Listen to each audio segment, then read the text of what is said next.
I don't think it's been till more recently that I have begun to appreciate and understand the necessity of the centrality of the gospel in the Christian's life.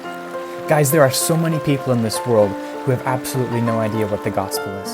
And I don't just mean in unreached countries, I mean right here in my city, right where you live. We can find a lot of people who, when asked if they've ever heard the gospel, say no. And then on top of that, there are so many people who have a distorted view of the gospel. This should break our hearts.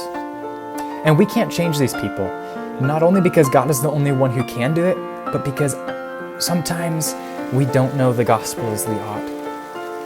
I want to know the gospel inside and out, upside down, backwards, forwards. I want preaching the gospel to be like breathing for me, and not an eloquent language that only scholars will understand. I want to know the gospel in the simple layman's language. I don't want my own words to be spoken. I want it to be scripture that comes out of my mouth. But even if I have perfect technique and knowledge, I'm still powerless. I simply can't change people's hearts. And that is why prayer is an absolute necessity. Prayer is a common denominator of revivals across the centuries. It's also a common denominator of men and women that God has used in great ways. If we're ever going to make a difference, we must know the gospel well, and we must be prayerful. I'm tired of all the things that distract me from the gospel, whether it be important things that are secondary or more useless things like YouTube and Facebook.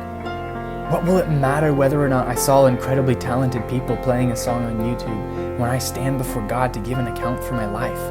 It won't. So why should it matter to me now? I just want the gospel, the real Jesus that Richard Wurmbrand wanted and found. That is what I want. That is what matters.